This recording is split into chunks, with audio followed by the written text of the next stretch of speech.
So after years of chasing that perfect cottage garden look, I realized I was making mistakes over and over with choosing plants for my garden.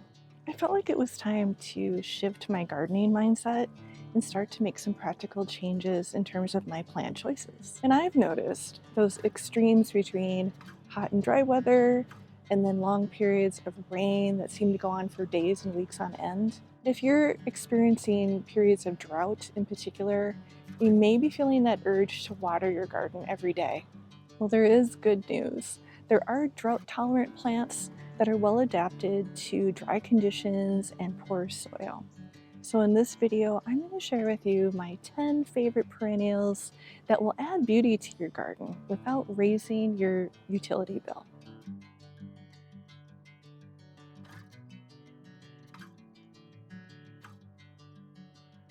So I really do love English gardens and cottage gardens. For years and years, I've planted things like roses, hollyhocks, sweet peas.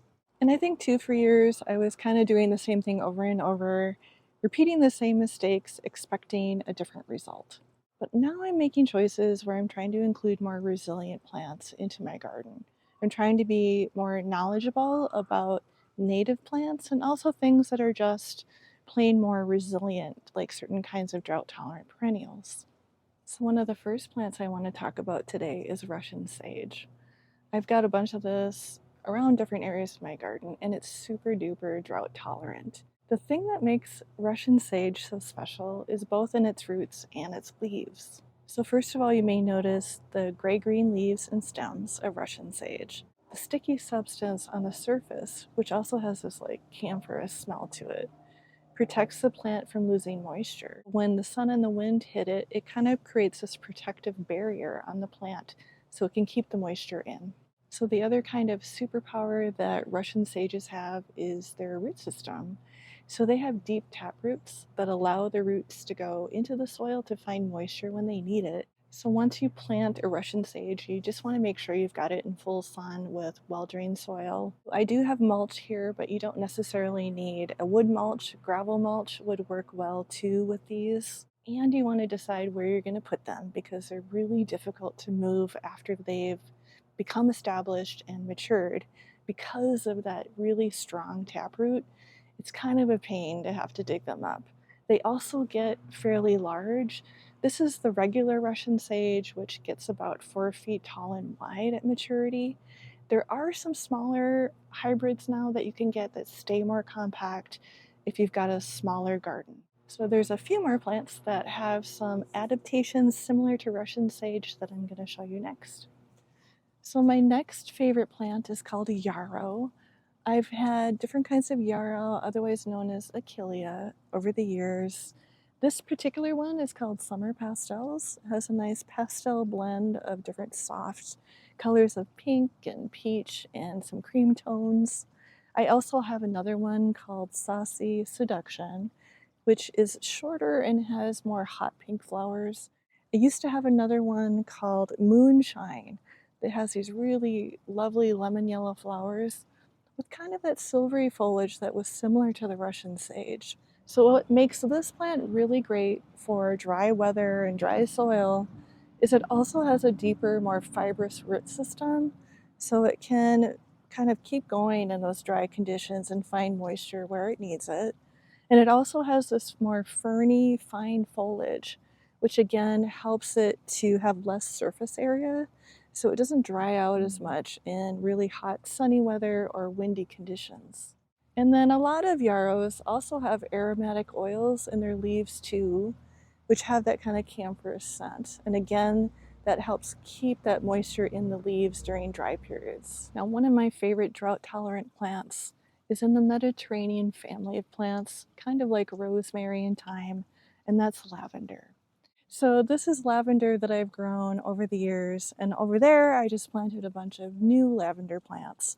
I've had a lot of luck with Munstead just because of my climate, but there's so many other varieties of this too that you can grow. And those Mediterranean plants have adapted to super rocky, dry conditions. This is not a native plant, but I still enjoy it because one of its other benefits are those aromatic oils, and I love the scent of lavender in my garden and also to bring in the house. So lavender also has the characteristics of those fine strappy leaves that helps reduce moisture loss. So of course, things in this family prefer really well-drained, porous soil, even rocky soil. But I do grow these successfully in my garden that has normal garden soil. I think the main reason I can grow these plants successfully in my garden is that I make sure they're always in full sun and they're in well-drained soil and they're not sitting in low spots where if we do have a lot of rain another year, that they're not just sitting in wet soil. So if you subscribe to my channel, and thank you for subscribing, you've probably seen me talk about lamb's ears before. I just think they make a great garden plant in general, but they are super drought tolerant and easy to care for. So besides having those velvety fuzzy hairs on their leaves and stems and flowers that help hold in moisture and reflect the sun, they produce this matte fibrous root system, which also makes them great for ground covers because they are very dense in the way that they grow. And that helps them to kind of cover the ground and retain moisture in their local area. So just make sure to give lamb's ears plenty of sun. It doesn't really like to be in shade, otherwise it gets fairly floppy and open in the center. So you may or may not know this, but many drought-tolerant plants also happen to be native plants. And in my garden, I grow many prairie natives because they just do well in my area and they are native to this region. And the next 3 plants I'm going to talk about just happen to be native perennials. So the first of those 3 that I absolutely love is called Baptisia. This is Baptisia australis. It's otherwise known as blue false indigo. In the spring, early summer, it has these pea-like flowers, these deep blue purple flowers that my bees absolutely love. So this prairie native is kind of like the Russian sage, where it has a really heavy, deep taproot. And that's one of the main reasons it can survive both harsh winters and really dry conditions. Baptisia is also a member of the legume family, so it has that special ability to fix nitrogen in the soil. It kind of creates a nice environment for other plants around it too, even though it does need a lot of space, as you may be able to see. So if you're going to include Baptisia in your garden, make sure you have plenty of room. So the next plant I'm going to talk about is Monarda. Its common name is bee balm. This one is not blooming yet. I have a couple different kinds in my garden. So I have the native Monarda fistulosa, which is a taller plant. It gets about 3 feet high or so with these lilac purple flowers. It's definitely a pollinator favorite, which is why I always include it all around my garden. And then I also have a couple of different hybrids. This one is coral reef, which I've also talked about before. So this is a hybrid. It does not come true from seed. So if you do want to make more of it, you have to divide it or make cuttings. It's got that deep fibrous root system, so it's able to protect itself during those hot, dry streaks of weather. It also will lose some of its bottom leaves, which actually helps it preserve itself, so it can kind of preserve its energy for better days. One difference between the native bee balm and the hybrid versions is that many of the hybrid versions are more disease resistant. So powdery mildew can be a real problem with Monarda, including the native Monarda. And so when I have a lot of humidity, I do tend to get that on the leaves quite a bit. But these hybrids are really good at resisting different kinds of fungal problems. Some of the new hybrid Monardas are bred to be more compact. So if you don't really want a really large plant, you can go to these to find a smaller version. Now another plant that's also a native prairie plant that I love having in my garden is anise hyssop. So mine is kind of small right now because I just transplanted a few new plants this spring, but it does get really tall, like 4 feet high, and then more with the flowers. One thing that makes it unique and very adaptable to dry conditions, again, is that deep taproot. It also has fine hairs on the leaves, and one of my favorite attributes is its aromatic leaves that kind of smell like licorice or even root beer. It's a really fun plant to have in your garden, and the pollinators absolutely love it. This plant will also take up a lot of space in your garden, so make sure you have room for it in full sun. And another thing to keep in mind with anise hyssop is that it does tend to self-seed, so you may end up with some plants that you didn't expect to see in your garden next year. But I don't really mind that because they're easy to move when they're little, and sometimes I like to have a few extra plants around. Before I get to my next 3 favorite drought-tolerant perennials, I created a list of all of the plants that I'm talking about today, plus a few more, and it includes photos, full descriptions, and the growing requirements for those plants. So all you have to do to get a free download is comment "list" below, and I'll send you the link. So another familiar favorite that I have in my garden are geraniums. No, this is not the pot geranium, which is actually a pelargonium. This is the kind of geranium that you can grow in your garden. It can grow either in shade or sun, depending on the kind of geranium. So what makes these really drought tolerant is their low growing habit and their fibrous root system. Because they make a great ground cover, they also have that ability to kind of withstand those hot, dry conditions. They also have aromatic oils on their leaves often, which again helps retain moisture. I've had different varieties of geraniums, including our native geranium maculatum, which I love for wooded, more shady areas.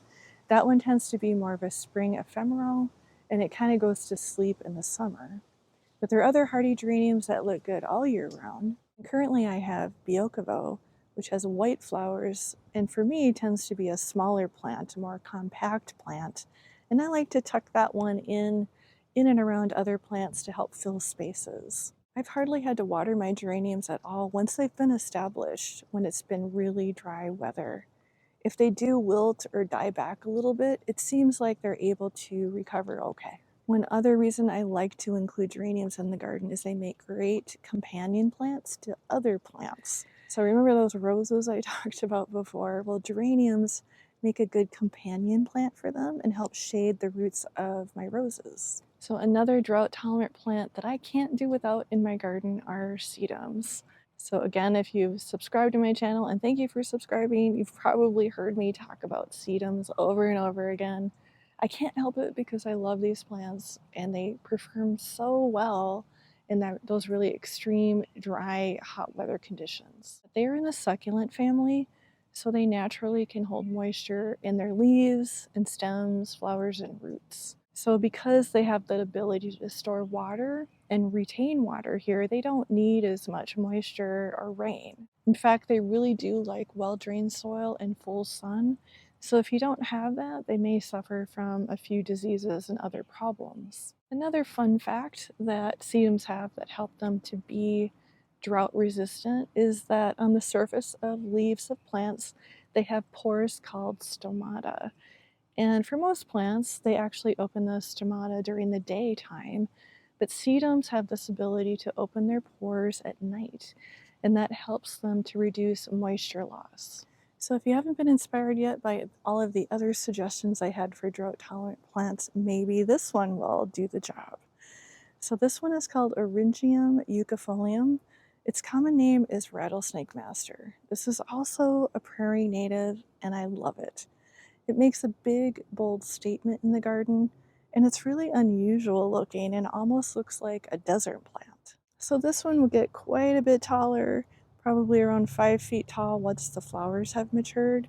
But it's got these really flat, bold, spiny-edged leaves, and these help it to hold moisture in those hot, dry conditions. It also has a super deep taproot, so it can lock into those moisture reserves underground. Another fun fact about the leaves of Eryngium is it has this sort of waxy substance on it, and that acts as a sort of sunscreen, if you will, or a protectant against the sun and also wind, so it doesn't lose moisture. And when it blooms, it has these tall spikes of spiny, almost thistle-like globe-shaped flowers that are kind of a gray-green color, and the pollinators absolutely love them. I swear there's bees all over this when it's in bloom. And just like many of my other prairie plants, it can self-seed a little bit, so this year I do have a lot of baby seedlings around my garden that I'm gonna need to pull up.